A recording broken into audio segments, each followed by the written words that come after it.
Low on the draw today. Let's go. Oh man, this is we're getting ready to head on vacation music right there. What is up, everybody, and welcome into the DMVR Nuggets podcast.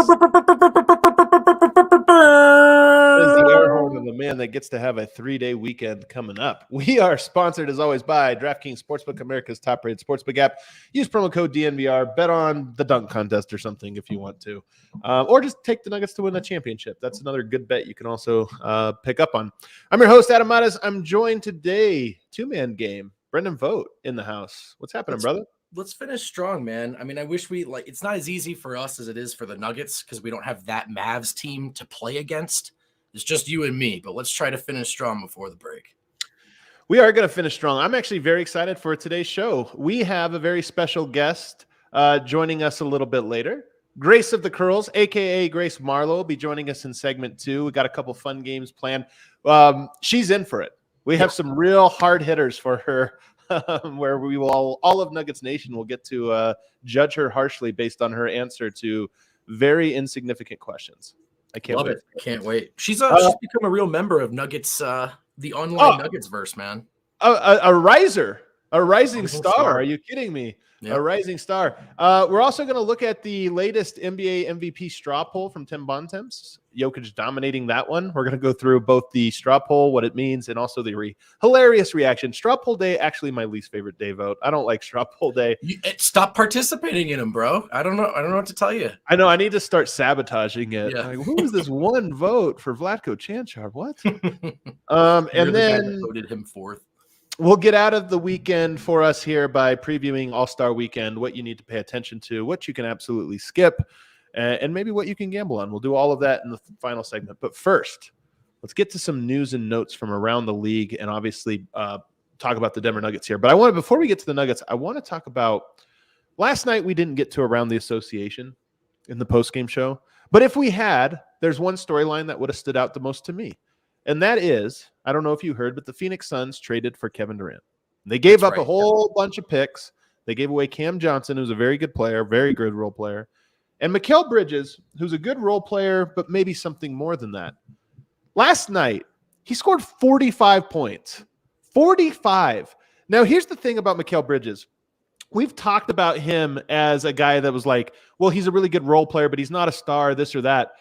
It almost reminds me of when James Harden went to Houston and then scored 50 like 3 times in a row to start. Is there something to, and you see Perkins here, the difference between playing the right way and waiting your turn and being held back? Mikal Bridges with a smooth 45-piece wing dinner, 8 biscuits and 5 apple pies. Not sure what that means. I think rebounds and assists. I'm not so sure. And then he says Phoenix was in the damn way. My God, that last little bit, spicy. But in all sincerity, is there something to Mikal Bridges might have been that diamond in the rough? Always had this in him, but Phoenix was in the way. Maybe. Keep it 100. I don't know if Phoenix needed that from him. There's a little bit of, I mean, I love the way Porter's fitting in with Denver, right? And with everything they had going on in Phoenix, it was like, hey, can you be this very specific version of a talented role player for us? And honestly, in that role, to me, he's a large part of what made the Suns so scary. They had all these guys who could do the star stuff, and then one of the most dependable, like fourth, third guys out there. But I still want to have fun with this. Phoenix was holding back. Did they move away a really, really big piece of their future? Could they have given him more looks, higher usage? Could that have gotten them closer to some sort of Kevin Durant substitute without having to leverage their team for Kevin Durant? All fun questions to play with when you're making fun of Suns fans. Truthfully, though, I think it's actually that Bridges was playing the right way on a very good team. Yep. And now he's on a team that needs this from them. And I do think there's a Michael Porter parallel where, like, if Michael Porter got traded to a team that was like, okay, now you're the number one guy, I wouldn't be surprised if he had a 40-piece very early on in that. He's capable of doing it. I think the thing is if Mikal Bridges, if you could like amend a trade up to 2 weeks after it happened, and like Brooklyn was like, okay, or Phoenix was like, okay, now we see this. Honestly, they probably could have kept 1 or 2 more picks. Right. Like, honestly, just having one game of 45 points, you go like, I didn't know he had one of those in him. If he had one in his first 2 games with us, then clearly this guy is better than we kind of anticipated. So to me, I look at that and I go, when we evaluate the Suns, obviously the Kevin Durant piece is huge. It's going to make them really tough. But I kept saying that Bridges and Cam Johnson to me are like AG and KCP. They're not just guys. They're perfect fit role players, and losing them, I do think we're going to see going forward just a little bit of, oh yeah, Phoenix lost some stuff that they now have to replace. Even Kevin Durant, as great as he is, doesn't replace the things that were lost. He just adds in other areas. So anyway, Mikal Bridges going off like that, I just thought was so interesting, so fascinating. And maybe the next arms race is for Mikal Bridges. You know what I mean? He's the next guy. And I know some people initially were like, whoa, fewer picks than the Gobert trade. But that's the thing. It's Cam Johnson and Bridges are not scrubs, man. These are meaningful pieces to the Suns' identity and just good players, particularly Bridges. So it'll be also, I think it was one fewer pick than the Gobert one. And like, if you traded Mikal Bridges right now, he's probably worth 2 first-rounders himself. Sure. So now you just got up above. Now you got to 7 picks, and then you have Cam Johnson, who maybe gets you another first pick. So to me, really good value that Brooklyn got, and that was a real trade. Now, here's what I really wanted to do with this first segment. I just wanted to touch on that because it's such a big deal. Can you imagine if Bones dropped 45 points like immediately after being traded? It would be the top story. This is what the Suns just did. They traded a guy who immediately scores 45. I mean, honestly, that's the context. That's context that I think you can actually compare here. I want to talk, though. We're going to play a little truth. Wait, true or false? Like truth or dare. Hold on. That's not right. A little true or false here, because we are 2/3 of the way through this season. We're at that All-Star break. So I got a series of questions for you, Vote. And you're going to tell me if this statement is true or false. Let's do it. First one. The Denver Nuggets know who they are. True. This one's true. True. Okay. The Denver Nuggets are as potent an offense as any team in the league that can play defense when it matters, a half at a time, a quarter at a time. And even though, Adam, at this point in the season, they have played far fewer clutch minutes than it looked like they were on track to at once, I still think those of us that watch this team closely can say we know what that identity is too. It's Murray and Jokic. So I would actually argue few teams in the league right now know who they are the way Denver does, particularly after that Suns trade. Again, almost certainly worth it. I'm not trying to be annoying, but that is one thing they lost and that they have to go rediscover. Yeah. And play along with us in the chat. I like these ones. To me, this one's an easy one. It's very true. And I love that you compared it even to a team like Phoenix. As good as they are, do they know who they are? Absolutely not. They've never played together. We have a hunch. They're going to be pretty good on offense, maybe unguardable. But we don't actually know, and they have to figure that out. And that's true of the Warriors right now. And that's even to a lesser extent, I think, true of teams like Milwaukee and Boston, who I think are even behind Denver. Maybe not Boston, but teams like Milwaukee who are a little bit behind that because, again, they've had guys in and out of the lineup even more so than Denver. So to me, I just think Denver knows who they are. They see very clearly where they need to go before the playoffs begin, and I think that's so valuable. Number 2, their offense is unguardable. Mostly true. I'm gonna go inconclusive. Let's go true. Okay, let's go true. Let's go true. He says true. Let's go true. That is how I feel, gut back against the wall. The argument against the way Porter has started to take advantage of mismatches in the regular season. Can he do that in the playoffs? Will teams be able to hide their smaller, weaker defenders?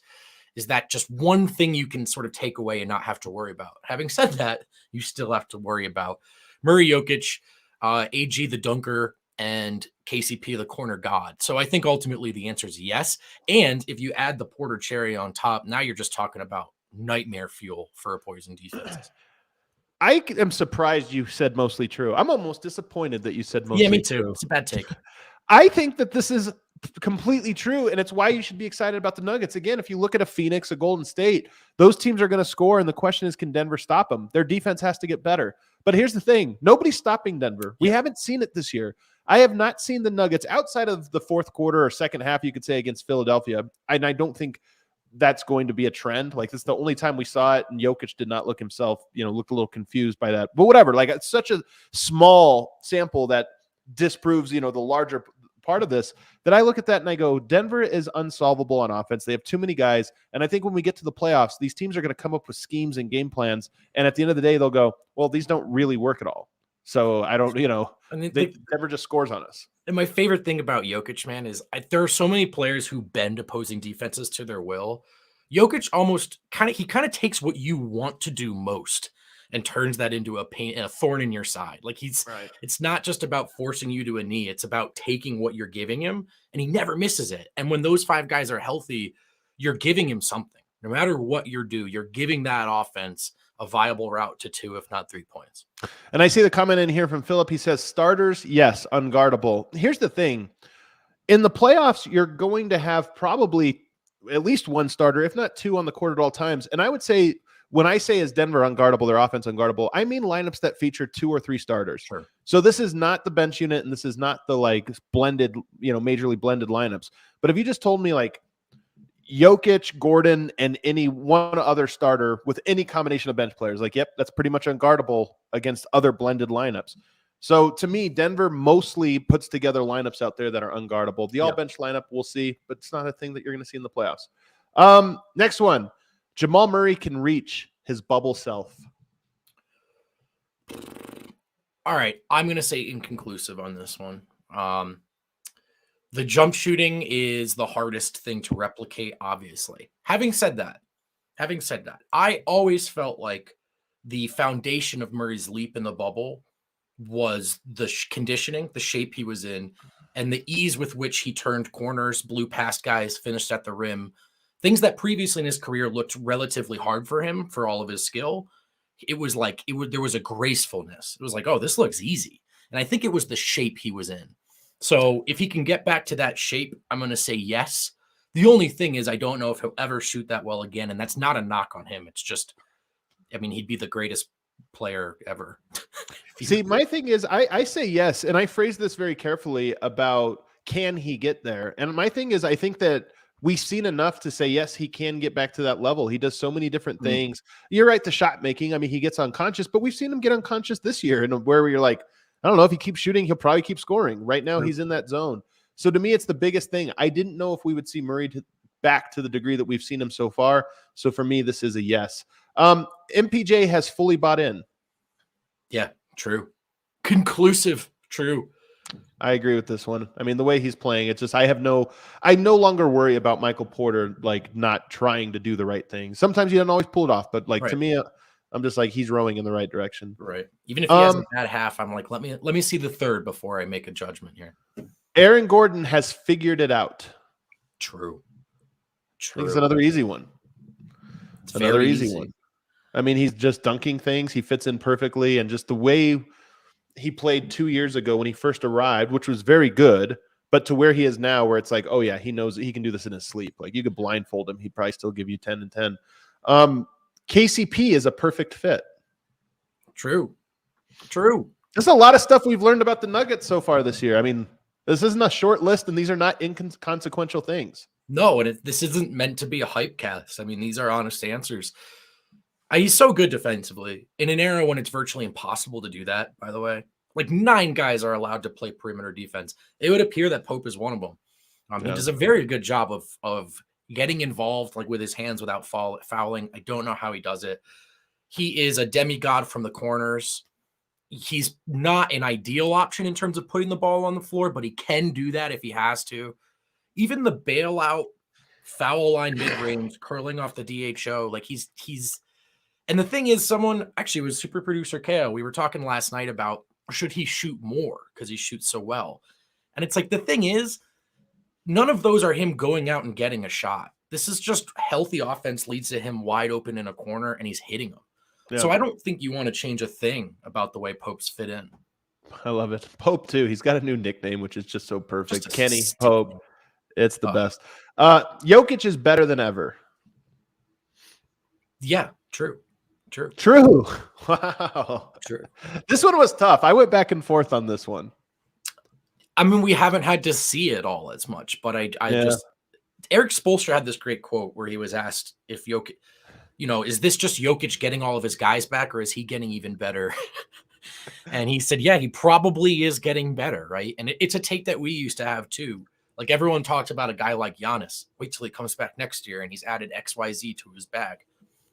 And with good reason, Giannis is amazing. But why not Jokic? Why can't a finesse and touch-based player get better every year? Perhaps the biggest reason, and again, I'm borrowing from Spoelstra now, is over the last 2 years, he's seen every kind of coverage, and he's seen it without, and now with again his guys. And so I just think you're seeing even the Philly thing. That was the cause for concern and defeat. Was it got him a little flustered.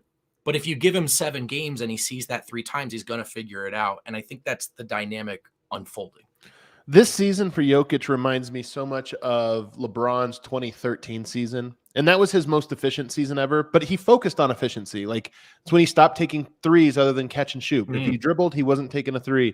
He was doing all these things. I feel like that's what Jokic is doing. He's very conscious of his efficiency, it seems right now, in that he's shooting less. But he's almost just like, no, I'm only taking these types of shots I want unless it's under these circumstances. And that's why.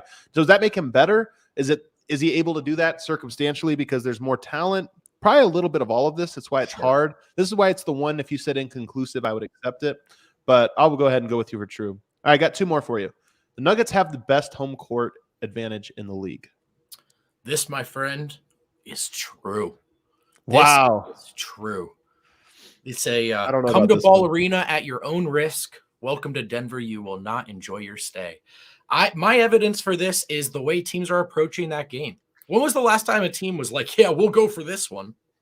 It's a moot point. And having been in the building more time, a good amount this season, to me, it's as lively as the crowds have been. So I know there's still some elements of Oso Blanco brought it up, like if they play the Lakers or the Warriors or the Celtics, other fan bases sneak in. Right. But I just think if you're headed to Denver to play those guys, you're probably leaving with an L, man, and you know that too. The altitude is obviously always an advantage. The crowds have been incredible. The one thing I will say, though, is that I do worry about that first round Lakers matchup. What would that series look like? How many Lakers fans would show up? If they play the Warriors in the second round, how many Warriors fans show up? And is that different than a place like a Boston or an LA or something, or even a Golden State who has a phenomenal home court advantage? They're not going to be packed with Nuggets fans, for those games. So that's the only reason I put this one as inconclusive to maybe no. So I maybe even shade a little bit more towards no, but nonetheless, it's a very, very strong one. All right, last one. No one will ever give the Nuggets credit until they win it. This is true. We've always known it. And the best part is that if and when it happens, the moment it happens, we will no longer care about anyone else's credit or validation too, once it finally starts coming.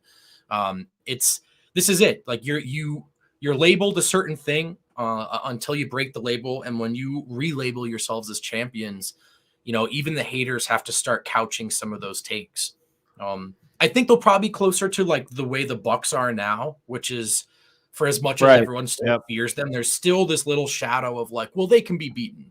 And you're right, though. Milwaukee has the respect of, I wouldn't be surprised, but they're still like picked behind a bunch of other but they're beatable. They're flawed when, so are all the other contenders. And I think Denver would probably enter that class. But again, you can still see the difference between the Bucks and the Nuggets. Once you go out and you get it done, that's the bottom line.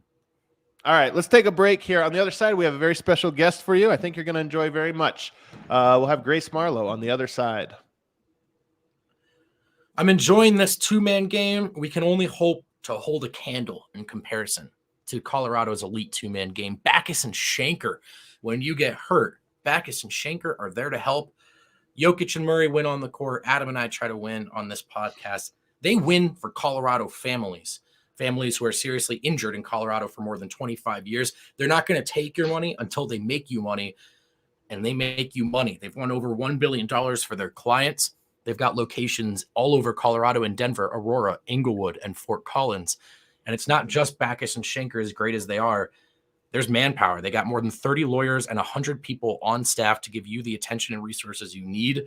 All kinds of accidents where you weren't at fault, Backus and Shanker want to help. Car accidents, motorcycle, ride sharing, pedestrians, trucks, even if you're injured at work. All you need to know is the number 2. Dial 222-2222 to find out if you have a case for free with Backus and Shanker. Let's also talk about our friends at Illegal Pete's, which is just a great place to stop by with your buds, with the fellas, with the ladies. Get some margs, get some queso. maybe a little stirred bowl, however you do it at Illegal Don't Pete's. stir. Don't stir. Don't stir. Just do it with some friends. Right now, you can grab a margarita at one of their 12 locations across Colorado and Arizona. Happy hour 3 to 6 p.m. every day. So if I'm doing my math right here, Adam, you can just chill and watch the DNBA show from 2 to 3, immediately stand up and head straight to your nearest Illegal Pete's. Enjoy some margs. What a treat. I love it. All right, back here, segment 2, DNVR Nuggets podcast. And now we welcome in a very special guest, the meme queen of Denver Nuggets and the daughter of Chris Marlowe. It is Grace Marlowe. Grace, thank you so much for joining. Thank you for having me. This is like a dream come true. I'm thriving. I'm pretty sure my entire family is watching this, so no pressure to anyone. Yeah, I know. Shouts to the Marlowe family. Hello. Yeah, we're excited to have you on. I was sitting here thinking about how to introduce you when you came on, and I think the meme queen of Nuggets Twitter, I think you actually have that title. You're always posting hilarious stuff. I thank you so much. I feel like there are many great Nuggets fans out there, and I'm honored to be among them. We have a really fun and funny team. Yeah. So it kind of generates its own content, but as you can see, it kind of runs in the family. So I was kind of shocked to find so much of an audience for me posting ridiculous takes about the Nuggets, even as like, I will fully admit, I don't know everything about basketball. I will be the first to cop to that, but like I love watching the Nuggets. Yeah. Fair enough. But it's just, it's a fun way for me to watch along with the games. And I love this team so much. And it's fun to like rag on the Lakers and have 1,000 people retweet it. That feels great. You're in LA though, right? I am in LA. Okay. So how is that? If you're ragging on, do you have a lot of Lakers friends? I have a decent amount. My own brother-in-law is a Lakers fan, which is like, that's tough. Really hard to deal with on a day-to-day basis. But it's funny. I actually, my dad obviously grew up in LA, and I was born in LA and then lived in California until I was 8, and my dad got the Nuggets job, and that was when we moved to Denver. So before then, I was kind of a casual Lakers fan. But then once you get into the organization, I was like, from that point on, I was like diehard Nuggets. And so my biggest issue just with Lakers fans is they always hit the same points over and over again, and they're constantly covered. And so you just can't escape it. So it's pretty easy to poke holes in the arguments, but there are just so many of them, man. They're everywhere. They just pop out of the woodwork. It's like termites. When you find one, there are more in the walls, and they just congregate. But shout out to my brother-in-law, Sam, who is great. But just call your brother-in-law, yeah. He's a bit of a termite, but we like him. We like him. Yep. All right, I have some calibration questions. This is your first time on the show. Yeah. Yes. And so we have some calibration just to see if you're in the club or not. And these questions are, they're just to get to know you a little bit here. Okay. Our first one, there's no wrong answer, although we will judge you for them. Right. If you could have one superpower, what would it be?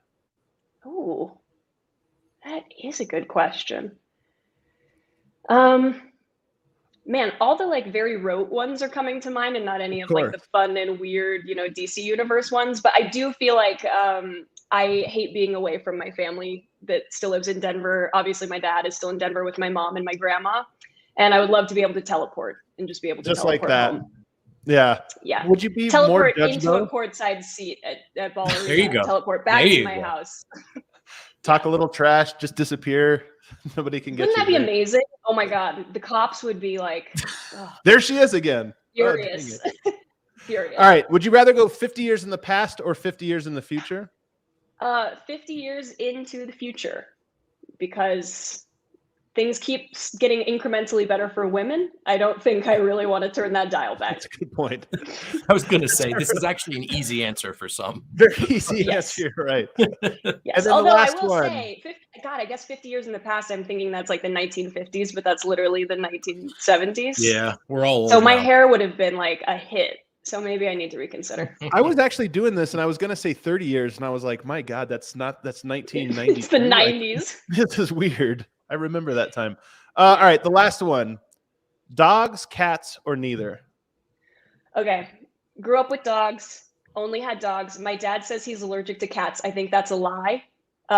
He's perpetuated that since I was a child so that we wouldn't get a cat. I've recently been introduced to some very nice cats. And so I'm kind of coming into the both camp. but I definitely lean dogs because I like to do active activities. I'm not gonna lie, the first two were just a setup. You're in the club. It was really just a dogs question. You get that one right, you get to be in the club. All right, so I want to ask this: where is your level of fan? Because you were talking about now you're really into it, but we, and I think most of the people that are watching this would probably classify ourselves as obsessed. Would you say you are in the obsessed category? I think I've gotten there.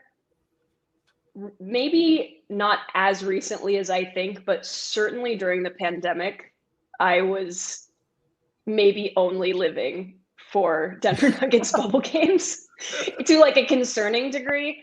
I have always, and this is kind of maybe more backstory than you wanted, but like, it's just me and my sister. We're my dad's two daughters. He's obviously such a huge sports person and personality that when we were kids, it was like constant, knowledge trickling down. And he would quiz me like, hey, can you name 5 players on what were then the New Jersey Nets? And like, I would rattle those off. And it was a game, like a parent-child game. Yeah, I would get quizzed. And so we would go through it. Kerry Kittles, Richard Jefferson. Oh, sorry. Oh my God. It's cool. You had to have your moment, and now it's back to meet your guest. No, we always kind of built up that, like, the fandom was always there, and then it was kind of just a question of me having like the time and energy to get into it. But it also helped to get back to a good Nuggets team. I think that the Jokic era kind of also reintroduced me to it because, man, the Brian Shaw years were bad. And I'm sure you guys experience this when you work or someone in your family works closely with the team. It's like a real depression when they're doing badly. It is like a malaise that settles over your house. So it's in the recent years, it's just been a lot easier to stay tuned into the team and like really embrace, because they do feel like even when they struggle, they're improving and they're building. Right. And so I think in the last couple of years, I'm at the point where it's like, my boyfriend knows that if I'm like, there's a Nuggets game, that I will be sitting and watching the whole Nuggets game, and he will not be expecting anything of me during that time. I love it. So there's like no plans. He's like, hey, we got dinner over here. You're like, oh, no, the Nuggets are playing. Yeah, I've been at like work drinks where I'm leaning to watch the game on the screen because I'm like, how did I screw this up and schedule this at the same time? It's there you go. Really, what about next step is we just need you to clear the schedule for the post-game lounges as well. That's right. Yeah. Let your boyfriend know it's another hour. Guys, I'm there. I'm there. Love it. There you go. What about this? Do you ever text your dad questions? Like, he's giving you trivia. Are you ever asking him like, hey, what's going on here with this thing? Or, hey, I have an idea. 100%. We actually have a very active family group chat. It's not just me and my dad. It's me and my dad and my mom and my sister. And so it's constantly like before every game, we get like a selfie from the arena. We get like a tie ensemble pick that everybody kind of rates, gives their feedback on. But we're all big, like my sister and my mom actually both played basketball. I'm hilariously the one who didn't. Okay. So we all have like a lot of opinions and thoughts and questions about the Nuggets. And we do have a great inside scoop. A lot of the time it's like, this stays here, but here's what's going on, which is really fun for me. But yeah, we're often like, we'll text him stuff about like, hey, like you should talk about this on like the pregame show. Like you should bring this up. This player just did this. I'm on Reddit all the time because of course I am. So I like will send him links to stuff and be like, this is hilarious. You should check this out. Yeah. So we stay very, very in tune. You know what's going to happen? Well, because Altitude is one of the hippest, like online, plugged in broadcast. Whoever's running their Instagram has really stepped it up, and their Twitter. Well, it's you and Katie probably are what's keeping it all informed. Dude, can't speak highly enough of Katie. Her social media is so brilliant. And she I personally can't get on TikTok because I know it'll be the end of anything productive I ever do. It's so true. But her stuff is so great, and I feel like she's really pulling an audience that like. I love that my dad doesn't have more social media because he embarrasses me enough on Twitter, but I'm so glad that she's like reaching more people. Right. What's sneaky's happening right now, Vote, is that all the stuff that we've credited Chris, his witty, one-liners and all of his good insight, and his dress. He's always the best dressed person at Ballerina. Yeah. It's actually Grace.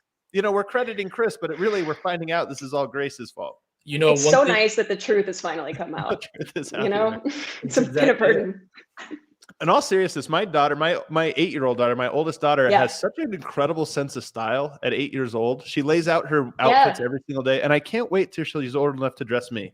I know it's coming. I got another 5 years, and she'll have you. Another bonding thing for me and my dad was he would let me pick out his ties. Is that true? This is too perfect. Yeah, no, he loves getting us involved. He's a great, would always have us involved in stuff like that. But that's awesome. Yeah, that man has 200, 300 ties more. I believe it. I don't think I've ever seen the same one. He showed me one time that he lays out every suit for the entire season, when the schedule takes photos. That's crazy. Takes photos. Yeah, it's extensive, but it's also it's funny. I took my boyfriend and I went shopping before we went to a wedding, and he was looking at dress shirts, and everything I pulled was the most expensive thing because I'm so used to shopping with my dad. And he was like, "Your dad's on TV. I am going to a wedding." So I had to be like, "I'm really sorry. This is terrible and expensive." Do you have a favorite Marloweism? I mean, he's got so many of them. Yes. And I actually talked to my sister about this before I jumped on because I was like, what's your favorite? And we both had the same one, which is Since Hector Was a Pup. Yeah. Both of our favorites. Bunny Hop in the Pea Patch is great. God, we're terrible. I make fun of him for the things that he has said that aren't right. One time, this is 10 years ago, probably. One time he said he really hit the head of the nail on that one. And we gave him crap for that for months, years, apparently. One time he said George Carl's Nuggets. That was the best day of my life, probably. I'm going to get an angry text in 3 seconds. That's too good. He does have a lot of really good ones. And you're right, though. The screw-ups are almost the best ones, not just for him, but for anybody. I do this once a day. I'll screw up a saying, you know, and that almost makes it funnier. I like the Bruce is Loose. He's had that one lately. That's a new one. We keep joking that it sounds like Silly Goose, Silly Bruce. Adorable. It's a little adorable. That. And then Pandemonium. He had the great call, the Pandemonium at Pepsi Center. Yeah. He's going to have to find a new one for Ballerina, I think. I know. All right. What about you personally? If you had a catchphrase. So I have one, ball is popping. And I always love whenever Katie or Chris or somebody uses it on the broadcast. Vote what's yours, Vote? What a treat. What a treat. It's a great catchphrase. What would yours be? God, that is a really good question. You got to start having one that just you use in everyday life. Yeah, no kidding. God, I'm drawing such an aggressive blank on this, which is dumb because I feel like sometimes I tweet the same stuff over and over again. Yeah. That's the key, though. That is the key. You get a meme you keep coming back to. It's so true. You could come back to that one. Maybe you could brainstorm it. You could share it. Yes. I do know that you were brainstorming some Thomas Bryant nicknames. Yes. How's that going? So Thomas the Tank made it into the rotation. I think it was accurate for his play last night. The alley-oops were great. He was bulldozing. Loved that. He has some tankness to him. He does. Yeah. I got some pushback on Tom Bombadil for all real Lord of the Ring fans. I thought that was great. I thought that was awesome. But someone was like, that would mean that he had no bearing on the team whatsoever. And I was like, whoa, real Tolkien heads are in here. Yeah. Which honestly I love. I just was thinking of things that were TB and I was like, oh, Tom Bombadil. I actually have to credit my sister who came up with a really great one is you could do Major Tom. And then you could do ball control to Major Tom. Oh my God. All right. Well, that's really good. I'm sold. That one. And now everyone knows that I steal my best content. Oh, well, that's okay. When I tweet this from DMVR Nuggets, remember. Yes. We're all stealing from each other. When you get my sister on instead of me because you know who the real brains is. Yeah. And then, so you're on Reddit, you're on Twitter. Yeah. You know. Yeah, I lurk on the Reddit. Nobody knows who I am. Yeah, because if I comment, if I go too hard, people will know, and then they'll see my comment history, and then they'll know. Yeah. So I'm fully lurking. I do not give myself away. You're gonna screw up Twitter, one time, and everyone's gonna solve it. Oh God, I keep waiting for the day somebody will be like, All right, so if you're on all these places, one of the cool things about the Nuggets fan base, like online fan bases, there's all these different words and phrases we've come up with over the years. So we're going to have a list, and I'm going to have you rank the ones that you think are your favorite. You're going to just kind of say, where you slot them in. And the first one I'm going to give you is rage timeout. Rage timeout. We all know what this is. Yep. So that's the first one. I guess you could just kind of, is that like really high, really low? You just kind of want to, where do you want to slot it in? I think it's going in the middle. I want to put that at 5.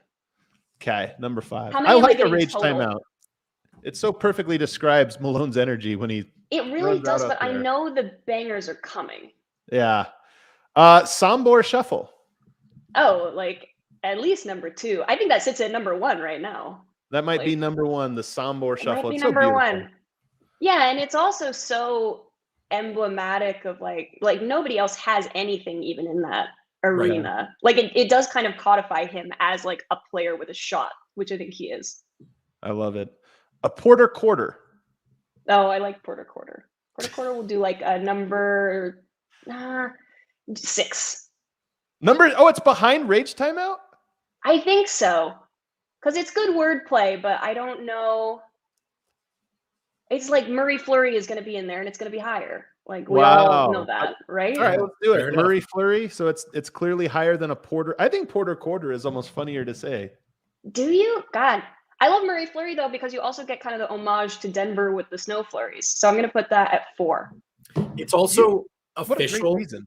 It's like canon in Nuggets land. They run it at Ball Arena. Yeah. And stuff, so it's it's great. It's one of those things that's like taken on its own lore. I think Porter quarter will get there, but he's just been out so much. Right. That's good. Not enough Porter quarters. None. Munder. I want 6 more Porter quarters. Munder is 2. Munder is 2. It's very high. Munder is 2. Yeah. Because I feel like also Munder was kind of the first thing that like Katie dragged from Reddit over to like the mainstream. And so I think it has like it in the lore, it's important. I also love that Munder will never break outside of the Nuggets. Like you don't hear the Clippers 100%. talking about it. It's just like, it's our thing. No. Mike. Oh, yeah, Mike is so good. I really screwed myself here because I've left no room. You can leave room. You can move them down. It's okay. I know I can move them, but I'm gonna look like a hypocrite. But 3 for sure, especially because they've started doing the Finding Nemo Mikes in the post game. So good. God, it's so funny, and he seems like he's having like he loves it. He makes him happy. What about Browntown? Okay, we're like BRAUN, right? Correct. That's right. TAUN. That's how many slots do I have? You have 3 left or 4 left, maybe. What's the last one? We've got 3 more. I've got 3 more. Oh no, I've got 4 more for you. I've got 4. Okay, 10 is for That's Browntown. dead last. Yes. Not a fan of Browntown. Oh God, just the way that town is spelled like makes my skin crawl. I've been a good speller for a long time, and I know that I know why it's spelled that way, but I love that. That's why. Dunkel Jeff. Let's give that a solid 7. Okay. Solid 7. I think it's pretty funny. I like Dunking Uncle better, but Dunkel seems to be more popular. Dunking Moach. Uncle is hilarious. I'll put Moach at 8. Okay. I do like Moach. It so describes Malone reason, so perfectly. It really does. And then for some reason, I get scared that he's going to get angry about it, like he did when he got called Mike. So out of fear, I'm going to put it at number 8. Me too. I'm terrified of calling him Moach by accident in a presser. Right? I feel like I'm this close. Yeah. And then the last one for you, a Sombor double. Oh, okay. We're going to have to shift a lot. We're going to have to push everything down from Murray Fleury or from Rage Timeout. Okay. I'm going to put that at 5. At 5. Yeah. Okay, so it passes Rage Timeout. Yes. This is interesting. Sombor Shuffle number 1, Munder number 2. That was a real upset. Yeah, Mike, Murray Fleury, and then Sombor double. I like it. Yeah, Grace, you're a fantastic guest. Thank you. I'm honored. We learned a lot. We now know not to give Chris Marlowe credit for anything he does that's good. That's right. That's so true and yet so not true because he puts so much work into every season and like it takes a village, but it also takes the person. The Marlowe. The Marlowe. He really is the best. As are you, the queen of memes for Denver Nuggets Twitter. We have to have you back on. You were too good. This was too great. Yeah. You're I a would friend love of the show to. now. That is the best thing I've ever heard. And also, I love speaking about the Nuggets and myself and everything in between. So I will come on anytime. Awesome. Thank you so much. Awesome. So great to finally meet you guys. You too, Grace. Let us know when you're in Colorado. You can come by the bar. I literally am going to be home this weekend. That's crazy. That's incredible. Well, let us know. No, I'll shoot you guys a message. Okay, awesome. that's good, Grace. Yeah. Take On care. the other side, we're going to get into the straw poll, ESPN straw poll. Nikola Jokic, surprise, surprise. He's back to number 1. We'll do all of that on the other side. Sex ed's important. Not everyone gets that, especially men. How about sexual health care? Men, don't forget, this applies to you too. If you want a better sex life, but you've got some symptoms that are getting in the way, you're not alone. Up to 50% of men have those symptoms. But Roman is here to help. Digital health clinic for men addressing a variety of sexual health needs and offering genuine medication that helps achieve and maintain what you need to do what you want to do. To learn more about how you can achieve your personal sexual health goals, go to ro.co/DNVR to get 20% off your entire first order. That's ro.co/DNVR. Fellas, take care of yourselves. Get yourselves looked after. Those resources are available to you, whether you knew it or not. So check out Roman and use code DNVR to get 20% off that first order. Adam, DraftKings Sportsbook is America's top-rated sportsbook. They've got a bunch of deals right now for existing customers, like no sweat same-game parlays. Also, new customers who can get up to $200 in free bets when they place a bet instantly now at DraftKings Sportsbook. Sign up using promo code DNVR. But let's also get a pick of the week going. You know what I mean? Like, we're here to help people make money. I can't wait for this one. Let's bet on the 3-point contest. And unfortunately, it looks like there are no Denver Nuggets to bet on, Adam. So I'm going to have to go. I'll have to ditch favoritism, and I'll have to go with the value play here. Give me Jason Tatum to win the 3-point contest. I like this. You don't really believe that. There's no way you're actually telling people this. Your DraftKings Sportsbook pick of the week, Jason Tatum to win the 3-point contest. That's my pick. Back here, segment 3, DNVR Nuggets podcast. So the straw poll came out today. I hate straw poll day, but when we look at it, Nikola Jokic dominates this poll. He received 100 out of 100 votes, so 100 people voted for him in some capacity. In fact, 100% of people voted him in the top 4. Nobody even left him 5th, and nobody left him off of their ballots. The only player that can say that. Joel Embiid had 100 votes as well, but he had 7 fifth-place votes. Giannis had 97 votes total, so 3 people somehow left him off. That's like ridiculous. It's absolutely absurd. But it's a commanding lead. I mean, when you look at the 77 first-place votes, only 23 for somebody else vote. What do you make of this? The thing is, this is an even bigger gap than it looks just by the Jokic numbers and votes.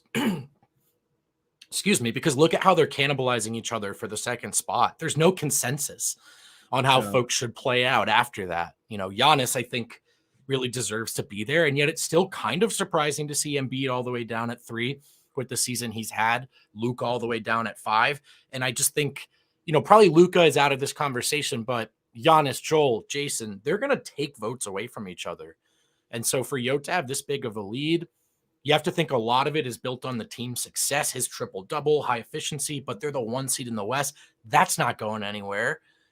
I think, knock on all the wood I can find, it would take missing a lot of games for there to be some substantial change. My final note, Adam, shout out to the guy who voted him 4th. Or gal, excuse me. Just one person, you're right, just one person. I mean, if you look at this, though, I can't do the, like, how could you on this one? Because, I mean, Giannis got 14th, 4th, and 5 9th, or 5th, or 9 5th, and then 3 off the ballot. Like, of all the people, Jokic is the least disrespected. Totally. No, there's no doubt. No matter how you look at it. There's no doubt.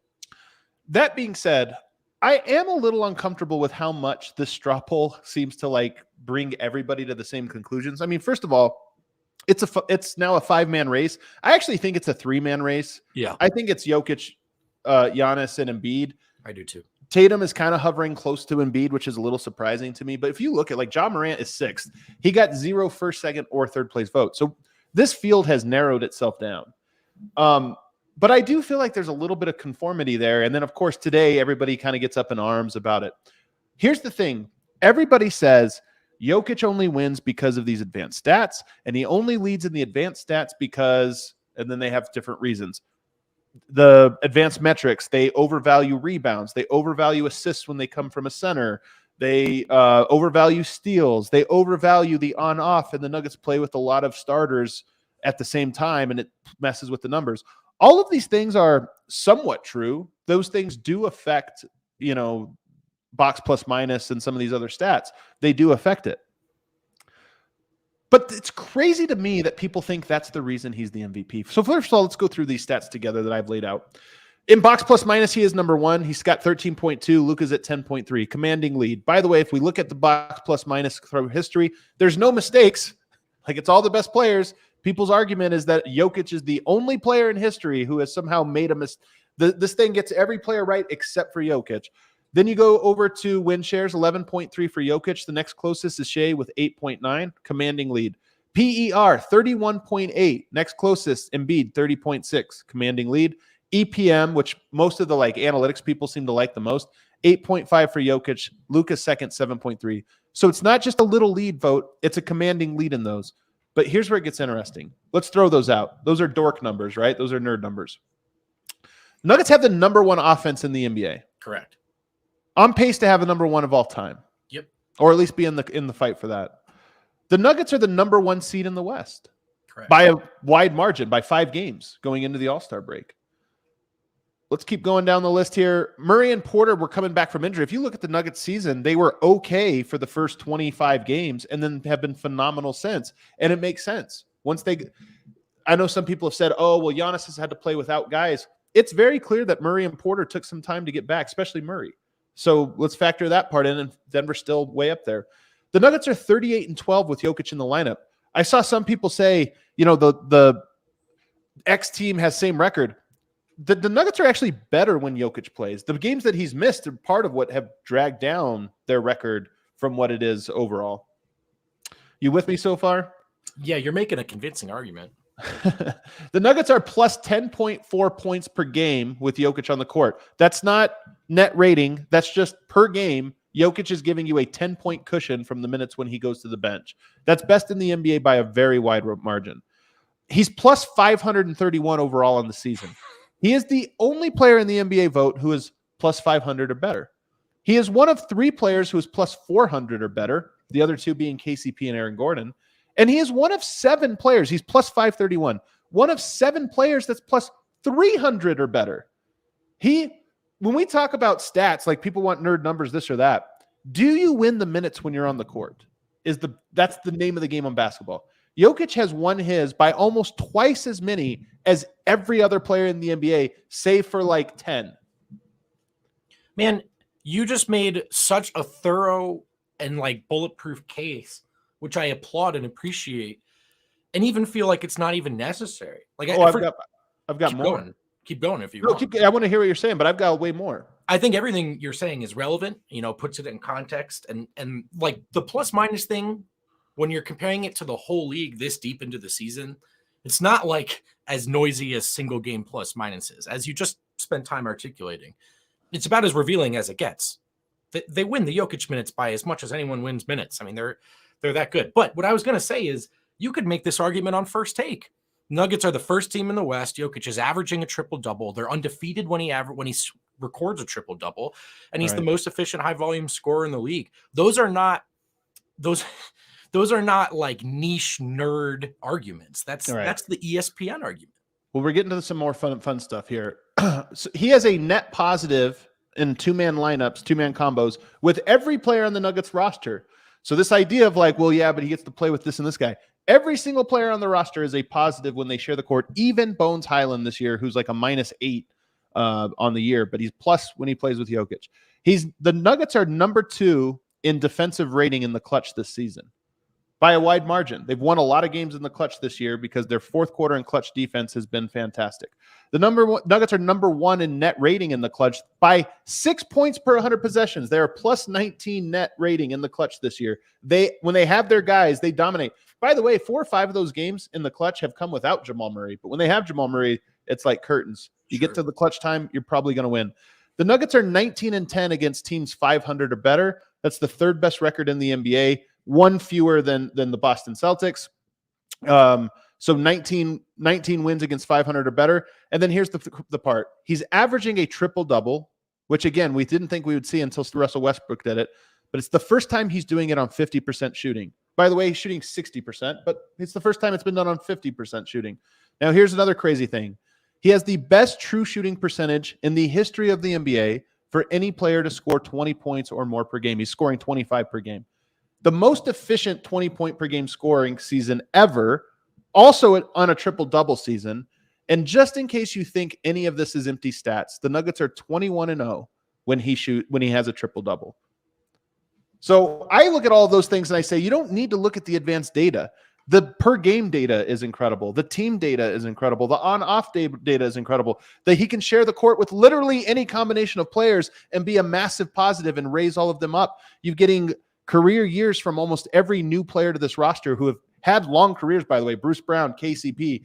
These guys have played other places. They come here, all of a sudden they're having career years. What a coincidence. I think that, to me, it's wild that people think that this is a catch-all metrics thing for Jokic. Any way you slice it, Jokic comes out shining. At the very least, he should be right in the hunt of the conversation, if not the absolute favorite. That's just it's not when the season started. I think even Nuggets fans were like, look, I don't think he's going to get it. Not some of us were saying, I'm not sure if I want him to get it, Right. We all posited that the voters probably didn't want to give it to him again. What were the exceptions we laid out? Maybe if they're the 1 seed and he's averaging a triple-double and his efficiency numbers are even better. Maybe. Well, the pipe dream is here, Adam. All of those things are true. So we do it every year, man, where we say, like, what would be the craziest thing Jokic could do this year? And it really was average a triple-double. But average a triple-double on his best career efficiency while making the number 1 offense of all time is just like, come on, nobody saw that. If we would have said that at the start, it would have been like, we're setting the bar too high. Yet here we are. Here's what I'll say, though. As much as I can agree with him being in the case, Giannis is a great player, and Embiid's a great player. And, I'm one of these people that says we shouldn't call it early, and I want people to be able to have different perspectives and different ideas. I don't want this to become homogenous because of straw polls like this. But here's what I'll say. The Nuggets play the Bucks on March 25th. That's very near the end of the season. And they follow that up with the 76ers on March 27th. I think those 2 games are going to determine the MVP. The same way that last year, Denver beating Philadelphia in Philadelphia with Jokic having that great fourth quarter, to me, that's what happened. That's what solidified it. Like, okay, well, then that means Jokic's the MVP. Those 2 games, to me, it's close enough that my suspicion is that week will determine who the MVP is in the NBA. My only counter is what I led with, which is that I think some of those guys are so bunched together. Like there's not a ton of, you could see them cannibalizing each other, but I'm with you that's the week where like some real narrative shift could happen. I mean, if Embiid dominates from here to the end of the season and he does it to Jokic again, like I'm not going to sit here and be like, oh, there's no argument, I think Jokic has had a better season, but it's, and Giannis too, we've been so defensive of Jokic, for so long. Initially, it was the respect thing. I don't ever want it to seem like, man, I think there are 2 best players in the world right now. I think Jokic is 1 and Giannis is 2. If someone comes up to me and says Giannis is 1, I'm not getting fired up about it, man. Right. He has earned it. He has earned it. He has been incredible. So I'm all for, like you said, like the season's not over. And I don't want it to just be a hive mind thing where it's decided by February every year. I think Giannis and Embiid have had tremendous seasons, but we can't kid ourselves. We set some pipe dream fairy tale criteria for Jokic, and he's smashing it. So I want to see. I think it's cool if it comes down to those games. I don't mind there being stakes for a regular season game where it's like, no, this means something outside of just the win-loss. This means a little something for, hey, You're going up against another great player, and let's see how you guys stack up. And I just think it'll be really cool. All right, one last mini break, and then on the other side, we're just going to send you off into All-Star Weekend with a quick 3-point shooting prediction. All right, let's talk about our friends at Game Time. We've talked about it a lot. The best show in Denver right now are the Denver Nuggets playing in Ball Arena. Whether it's the Nuggets, though, that float your boat, concerts, Avs, anything going on in this great city, you're going to want to get great tickets and great seats with Game Time, the hottest new ticketing app, the best way to support DNVR. If you love us, one of the best ways is to support us by buying your tickets through the link in the description. That description is on the YouTube description. It's in your pod description as well. If you do, you'll join over 15 million people who have downloaded this Game Time app and score the best seats to all your favorite events. Look, sometimes people with the best seats in the house can't make it. They don't know that till the last second. Sometimes you want to go see the Nuggets. You and your boys haven't decided that to the last second. Or ladies, fellas, you hop on Game Time, you find the best seats, and you pay the best prices. Boom. You're in Ball Arena watching Jokic dominate. Boom. It is All-Star Weekend here. We were going to talk about the dunk contest, but we're out of time. We'll just say that the dunk contest to me is like, honest to God, I'm going up to the mountains this weekend. I'm going to get away with the family. Kids are off school tomorrow, so nice little 3-day weekend. I am not going to go out of my way to watch that dunk contest. Like, if we're doing other stuff and things are going on, I want to see the 3-point competition, but that dunk contest to me is so horribly boring. Unspeakably boring. There's nothing I care about. Well, for me, it's a bit like kind of like talk show culture a little bit. Like, it's in the modern era, I don't really know how much power the event has anymore without the big names. Because, okay, let's say some of these guys throw down some of the dopest dunks you ever see in a vacuum. I will see it tomorrow on Twitter. I'll see those clips, or the next day. I'll see those clips. They'll be around. I don't have to tune in to the event. I might tune into the event if I care about who beats who. You know, if it were, I don't know, LeBron versus Gordon versus. That's the thing. Is if it was actual people doing this. I had this take earlier today on a radio hit I did, and I kind of came up with it on the fly, but I like it. The two faces of the NBA over the last 15 years, who are they? LeBron, Steph. The dunk contest or the 3-point contest? Which one's more popular? Dunk contest is more popular than the 3-point contest? I think. I mean, not anymore, but I think it's. This is what I'm saying, though. Is I feel like there is this shift towards the three. This being the era where now we're like this, and I don't think it has to be this way. Some people are like, "There's no more new dunks, this or that." What there is new technology. The problem is it's almost, and we've had good years, by the way. Like, everybody remembers Zach LaVine, Aaron Gordon. That meant something. That was fun. There was this or that. I think the dunk contest died because players, for whatever reason, just stopped caring about it. And if they stopped caring about it, then we get Mac McClung and Trey Murphy going up against each other, and Jericho Sims, who are, by the way, athletic people. But it's just, who cares? We don't want to see the most athletic G Leaguers going at this. You want to see, like, the big name players. You want to see Zion. You wanted to see the LeBrons in the day. You wanted to see those guys. So to me, I hope that we get a generation of players coming through soon who say, you know what, let's bring it back. Because Steph has had that impact on the 3-point competition. It was never as cool as it is now when you're like, hold on, I actually want to see these guys go up against each other as shooters. Yeah. And that's just where we are. My only point was that I think people want to care about the dunk contest more. Right. So if it's still the marquee event, should people sign up as you? We have better cameras and everything too. Like, I feel like in photos and stuff, I just feel like we could make some really cool content out of great dunks. You know, the photos that you get from the dunk contest now are all time. It's just, it's Mac McClung. And you're like, well, that's an all-time photo of Mac McClung. I guess I don't need that. Do you have a prediction here? I know you just said, so we got Lillard, Tatum, Herter, Hero, Halliburton, Hield, Randall, Markkanen. Yeah. Give me your like top 4. I was definitely joking with Tatum, although he absolutely could mess around and win it. I like Dame. I sneaky like Kevin Herter in this. Tyrese Halliburton's an interesting one because his shot's so goofy looking. It's hard to imagine that being a 3-point contest shot. Julius Randle is in this, so dumb. And that's like, that's actually hilarious. That's the one I want to watch the most. And then this is kind of the win take. Like, a small part of me wants to say Buddy Hield, but then he's in it every year. And It's not like he's burning it down. So I don't know. I mean, I'm curious about Tyler Hero as well. Like some of these guys, Hero's kind of, I mean, I know he's such a talented shooter, but it's this microwave kind of scoring ability. I wonder how that translates to just rack shooting. I don't know. I'm going to go with Dame. I'm going to go with Dame. Yeah, I'll go with Dame too. He's on a heater this year. His team keeps losing. It's the weirdest thing. Lastly, LeBron, I have a theory for who he's going to pick number 1 in the draft. I think he's going to take Luka Doncic. This is my prediction. I wonder if he's not sort of buttering Luka up a little bit, just kind of working Luka. What do you mean? I just wonder if there's a little bit of he looks over there and goes, man, wouldn't mind playing with him. Guy seems pretty good. I might want to try to get Luka on. I think there's probably a lot of that. I listened into my favorite NBA national podcast, Basketball Illuminati. They just had the theory. They kind of convinced me of it that he's going to go there. Jokic, though, first of all, they're making this a schoolyard pick right before. I'm told that's not how it's going to be, that this is going to be an act, a facade. Yeah. It will appear as though they're picking teams, but they actually will have been named. I mean, how would they have come up with jerseys and everything and all of that stuff? Where do you think Jokic, weird prediction where he goes? There's going to be 8 picks, 2 captains, 8 starters. Where does he go? Giannis is the other captain, right? I believe so. 3 or 4? Not last. Not last. Not top last. Half.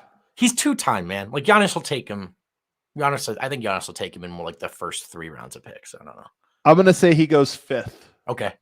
I think he goes 5th, the 5th pick. That's the only thing in this whole weekend I care about. Where does Jokic get picked? Yeah, I know. I'm going to have to think. The thing is, it's not like if you're picking to win the game, you really shouldn't pick Jokic. That's not a knock on Jokic. It's just the way the All-Star game works. Yeah, that's true. But I don't think there's any chance he brings it this time. I think there's a small chance. Man. I don't even think it's up to him. Like, what does that look like? Hey, guys, get me the ball in the post. Like, it's the No, he'll get the ball. He'll touch it. And it's just, does he just like look around like who wants this? Or does he like, hey, let me go post up so-and-so here. Or let me shoot a sombor shuffle on someone. I like your take that it was very fun and charming to see Jokic in the All-Star game the first couple of times, but it'd be cool if he starts approaching it like, all right, dude. All right. Like, I am one of the best players out here. It honestly, and I don't want to put too much on him, but it does matter. It matters because he is a representative of the Denver Nuggets, a team that is number 1 in the West, yet didn't get a second All-Star, did not get a 3-point contest, didn't get any of these people. And it would matter a little bit for him to just become the face of it a little bit more. Again, he doesn't need to. He doesn't owe it to anybody, this or that. But I do think that it would be nice for the Nuggets' is sort of like their popularity if he just was like, no, I'm the 2-time MVP. I should be out here dictating how these guys play around me, not the other way around. No, you give me the ball. Yeah. And I wouldn't mind seeing it just a little bit, even though this game is mostly dumb and just for fun. All right, that does it, guys. We're going away for the weekend. We're off for the next 72 hours. We are going to have a Serbian corner over the weekend with the homie Miroslav. He's been on a 2-week break, but he is back, so you can look forward to that. Everybody, enjoy your long weekend. We get back, we'll be in the post All-Star section of the season. See you then.